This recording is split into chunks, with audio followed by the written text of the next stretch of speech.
Hey guys, it's Amanda, and this is Bruiser, and welcome back to my channel. Oh, you're so unhappy. Say hi. Hi. So today we're going to be starting my first anti-haul. If you don't know what an anti-haul is, it was started by YouTuber Kimberly Clark. I'll leave her information in the description box below. Oh, the dog just left. She started these anti-haul videos to be anti-consumerism. There are so many YouTubers out here who constantly say, buy this, buy that. So she wanted to offset that by talking about things that she didn't buy, recent products, new launches, and why she's not buying them. So she started this trend, but I'm going to make an anti-haul. So the first product I'm going to be talking about today is the new Kylie Cosmetics Candy K limited edition bedazzled lipstick. So it's this product that actually inspired me to make my anti-haul video. So I was so excited for the new Kylie birthday collection to come out. Last year this time I bought the entire collection, and it was one of the first makeup collections that I had actually bought in its entirety. So I was so excited a year later to buy the next one. Then I saw a $60 price tag on this limited edition birthday lipstick, and I just thought, no, I don't need it. I don't want to buy it. Yes, it's pretty. I usually can't resist things that are sparkly and glittery, but I just had to have some sort of self-control and say, look, you don't need a $60 lipstick. You will never need a $60 lipstick. You have a Candy K. You don't need a bedazzled Candy K.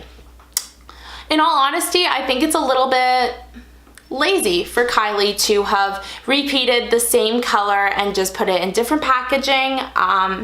However, I might be the only one to think this, because after I purchase the rest of the collection, which as soon as it arrives, I'll be filming a video of, I checked back on the website to see what sold out first, and I was so surprised that this was one of the few items that actually sold out almost immediately. So I don't know if this was a quantity issue, that Kylie purposely made it very, very limited and didn't make many of these, or if people just really want a bedazzled lipstick.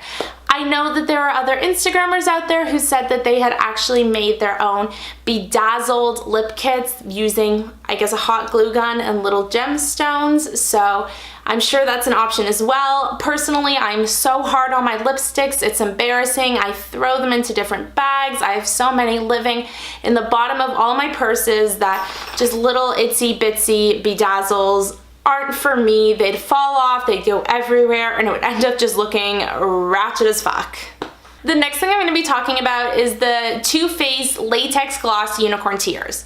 So for years and years, I had wanted the Unicorn Tears in the lipstick formula, which is the original one. It's a bestseller on Ulta, but I'm Canadian, so I don't have access to an Ulta, and I've just never been able to purchase this product. So I was so excited to see that it was coming in this gloss form to Sephora. So I'm not sure when the release date is, so I had more time to think about whether or not I'd actually be purchasing this product. And I came to the final conclusion that I won't be, and it's for two reasons. The first being that I'm not that impressed with the new Too Faced gloss formula. For me, it's a complete miss. I swatched it in Sephora the other day, and it was so sticky that I held my hand like this, so I couldn't touch anything. I couldn't get the gloss stuck to anything until I could wipe it off. It was that sticky and goopy. And for someone who doesn't like lip gloss, this is just my worst nightmare. So I don't like the formula, and I'm not that into the color. I'm over holographic things. I'm over things with the word unicorn in them. I know that this product came out before the unicorn craze. I'm just done with it. I don't need to see or hear about unicorns anymore. And the color scheme, it has this blue, green, sort of purple iridescent shift to it, and I just think that it's not that flattering for an everyday look. I think it can come across as a little bit gimmicky, a little bit childish, and just all around not that pretty. It's definitely not a classic look, and it's not something that I'm into. So for this reason, I'm going to pass on the Unicorn Tears. Unicorn Tears? Yeah, Unicorn Tears lip gloss. What's the next thing we're not gonna buy? What else aren't we gonna buy? We're not going to buy the Too Faced Make Magic Happen palette. Do you care? No, you don't care. I like Tarte. I really do. I like Tarte eyeshadows. They're some of my favorite if I'm just going to class one day. I grab that Tarte Neutral palette. That's my go-to. I love the Tarte Pro palette. I have a lot of Tarte palettes. This Make Magic Happen palette, I can't even say it, is something I'm not going to be purchasing. When I looked at this 9-pan palette, at first the first thing I thought is so many of the colors are the same. More than half the palette is gold champagne-y type lid shades, and the rest of them are really dark shades. I don't think you can get a really comprehensive full look with this. As well, I personally don't like doing all glitter looks, so I think that you would definitely need to be reaching for other palettes. You'd need to be reaching for definitely a matte palette, a neutral palette, and I think that a lot of these matte and neutral palettes, like I brought up the Tarte Pro palette, already come with these glitter shades. So if you're wanting to do just a basic neutral look, which is the only thing you could really achieve with the colors in this palette, you might as well look for other palettes that have the pretty shimmers, maybe a little bit less because you certainly don't need as many, as well as some neutrals. So I feel like this palette, while it's pretty in theory, you probably A, already have these colors if you're a big makeup collector, and B, if you're not a big makeup collector, this won't give you a full look to begin with and you'll just end up with this glittery mess. The next thing I'll be talking about is the Huda Beauty Summer Solstice Highlighting Palette.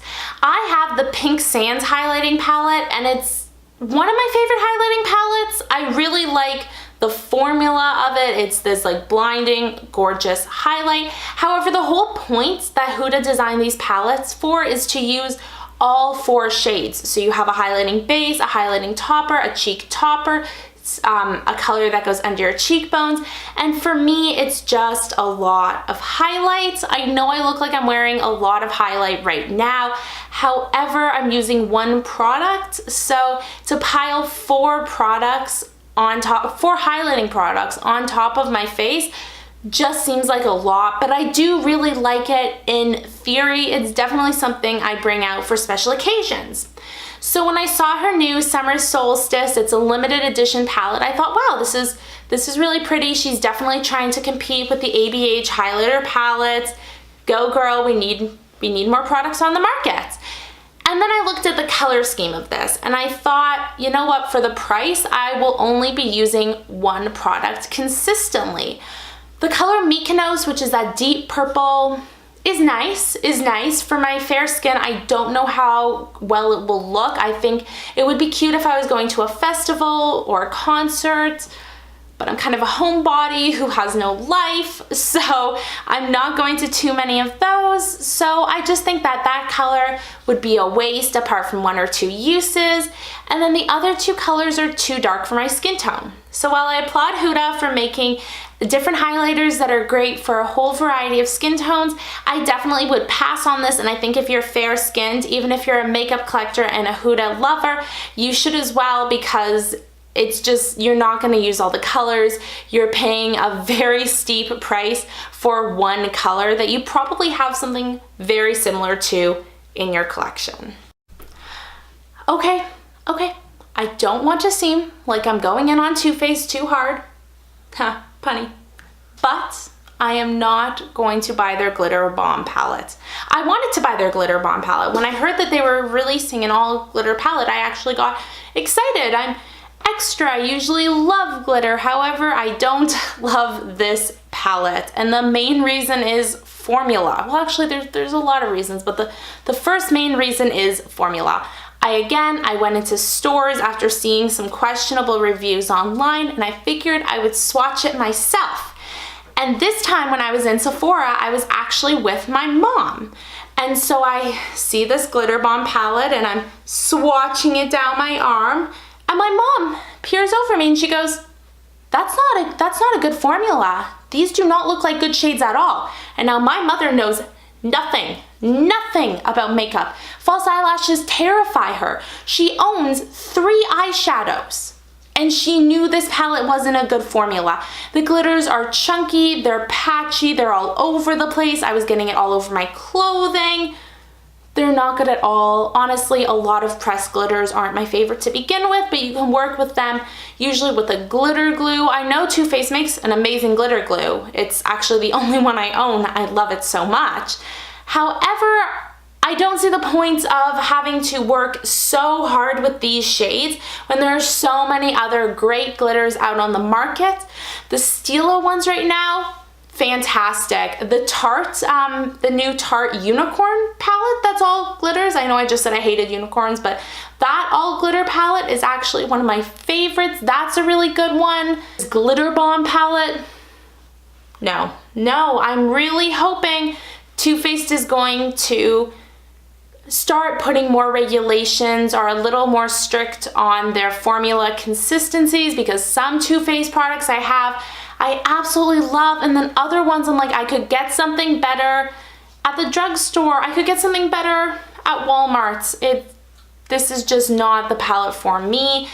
I was looking at the color scheme as well. There are 4 colors here: Fairy Dust, Rosé All Day, Work It, and Confetti, that are all the same pink, red tone lid shades that, yes, they look a little bit different in the palette, but once you put them on your eyes, especially with that really patchy formula, you're not going to be able to tell the difference. So right there, half the palette is all the same and you don't need it. And as a side note, these names really annoy me. There's a shade called Hot Damn. If someone asked me, oh, what are you wearing on your lids? That's so cute. Not like they would, because it would be a patchy mess. But to say, oh, it's the shade Hot Damn. No, couldn't do it. Not gonna buy this palette.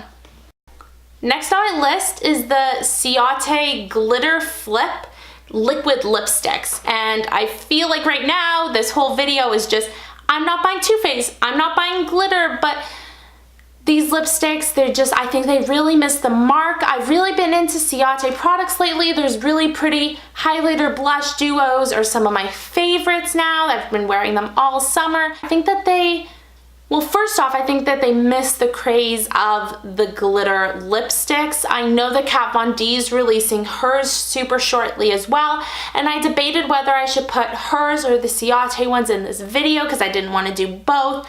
However, I think that everyone's just sort of over the glitter lipsticks. It had its moment, like the Unicorn Tears. I think that everyone started to realize it's not a very wearable, everyday, even attractive look. I think that having a little bit of glitter on your lips, like there's really pretty Becca glitter glosses, can be nice. However, a bright, glittery lipstick is just, it's too much. I have a few. I have the Kylie ones, I have the ColourPop ones, and I wear them so infrequently because it's too much. It's too much. If you have a strong highlight, glitter on your lids, you can't have glitter everywhere, and I think that the lips are one place that we can just keep glitter away from. So besides that, in this collection, they only released 7 shades and 3 of them are blue. I have blue lipsticks. I don't wear blue lipsticks very often. I know other people have blue lipsticks. It's not your average go-to shade, so I don't understand why almost half the collection is blue glitter lipsticks, because that's just, in my opinion, combining 2 sort of unwearable things into one product, and I just really don't see how there'd be such a big market for blue glitter lipsticks. But Ciate, stop trying to make blue glitter lipsticks happen. The next thing on this list is the PUR Cosmetics collection with My Little Pony. Yeah. I'm 20. I know I'm not that old, but I'm above the My Little Pony stage. And I think that most people who wear makeup or who have, you know, enough income to be buying designer makeup products are above the My Little Pony stage. I get that it's cute and it's girly and it's juvenile, but do you really want to be wearing My Little Pony makeup? This reminds me of something that would be in a collection at Claire's or in the kids makeup section. So this collection comes with a palette, a set of brushes, and these super glittery lip glosses. The palette to me is super inconsistent. It won't give you a like a full look. It's a mismatch of colors. I don't really understand where they were going with the color scheme of this palette. I think they just thought, what are bright colors? Maybe the colors of these damn ponies, and then they just threw them all into a palette and said, be done with it.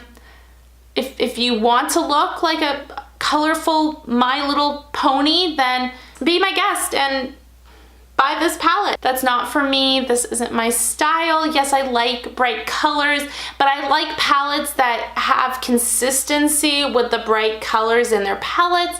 I'm thinking of like the Juvias Place palettes. Yes, they have some awesome bright shades. However, their palette makes sense. You know, you can use multiple shades to create a full look. While for this palette, it just seems like they threw every color they knew into that and just put a My Little Pony sticker on it and called it a day, and didn't really think about how the average person would use this.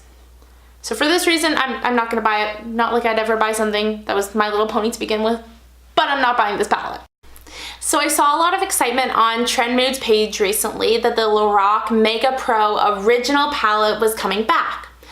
And now I don't own a LORAC palette. By the time I figured out what LORAC actually was, I was already a pretty big makeup collector. They're not a very popular brand in Canada. We don't have them in Sephora's, and we don't have an Ulta in Canada, like I said before. So by the time I found out what LORAC was, I already had all of the nude palettes I needed, so I just didn't see a point in buying another nude, all neutral, very bare bones palette. If you are new to the makeup world, new to eyeshadow, I could totally see how their smaller palettes would be great. So when I saw this Mega Pro palette, I thought, you know what, maybe this would be, because people are so excited for it and was the original one that started the whole craze, maybe I'll look into it. And I was actually so shocked when I saw this palette.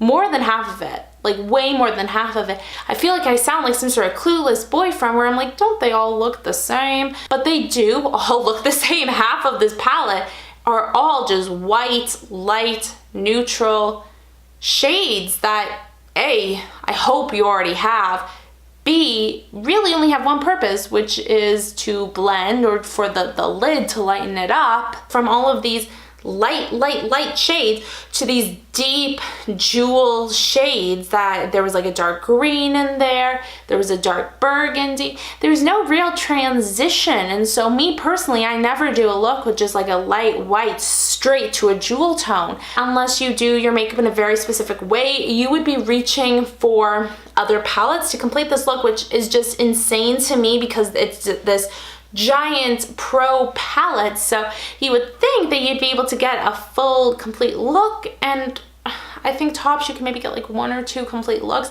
This certainly wouldn't be a palette I'd be reaching for often when I have pro palettes. Like I have the Sephora pro palettes, I have the Tarte pro palette. It's a palette that you can carry with you, can travel with you, you can make all these different looks with, and I feel like this Mega Pro palette you couldn't create many looks with. And then if you're just wanting to go for a neutral, everyday type of look, you could just buy one of the smaller LORAC palettes, you could buy one of the neutral Tarte palettes, you could even buy a Naked palette. You definitely don't need a palette this big just for neutral everyday looks that I don't even think you'd be able to achieve that well with this. So the last thing on my list, hi baby, hi baby, hi, you're one of my favorites. These products aren't my favorite, but you're my favorite. So the last thing on my list is the Jouer powder highlighters. And I actually own 2 of them, and they are some of my all-time favorite highlighters. So why are they on this list? Because while the formula is great, they just keep coming out with more and more of them that all look the same. So I own Citron, and then they came out with Topaz, Skinny Dip, and Tan Lines, and when I was looking at swatches, they all look the exact same. They are all the exact same gold highlighters. So I saw all of these YouTubers talking about how much they love Skinny Dip. I know the Jouer took everyone away on a trip, and Skinny Dip, they all came back loving the Skinny Dip highlighter. It's the exact same as Citron. And so I think that while I would totally encourage you to go out and buy a Jouer powdered highlighter, you don't need all of them. You really do not need all of them. So these new ones, Tan Lines and Skinny Dip, you don't need if you already own them. However, if you don't own a highlighter, these are an absolute great, amazing formula. Don't think just because you've been hearing amazing things about Skinny Dip that you need to go out and buy it on top of all of the other ones, because it's just not necessary. They'll all look the same. You'll have them all in a drawer, and it'll just be eeny, meeny, miny, mo which one you pick today, because they won't really give you a different look. So that concludes this video. I know right now I might seem like I'm a glitter hater and have something against glitters. I promise you I do not. I just know that it's really hard for brands to make great glitter products, and there are some out on the market right now that are absolutely amazing, top notch. So when other ones don't meet that level, I think that they can really miss the mark and just not be a great product. If you like any of these products, if they're your absolute favorite holy grail, you've been using them all summer, I have absolutely nothing against you either. We all have our own personal opinions and tastes in makeup products. Some things I just am not going to buy because I already have things really similar in my collection, and you might have chosen one of these products instead of something else that I already own. So again, we all have our own taste, and that's a great thing. I just wanted to be helping to spread Kimberly Clark's message on anti-consumerism. I don't want people to think that they have to buy every new product, and every new launch is so hyped and everyone's so excited that it really can create that fear of missing out, like, oh my god, I need that new product, I need that new lip gloss, I need that new eyeshadow. And really you don't. You can only have so much makeup, and I feel hypocritical saying that, but you don't need to buy everything. So I'm really into the anti-haul message. And yeah, thank you for watching. I'll have all of my social media links in the description box below. And as I said before at the beginning of this video, as soon as my big, huge Kylie 20th birthday collection comes in, I will be filming a video immediately. So thanks for watching, and I'll see you next time.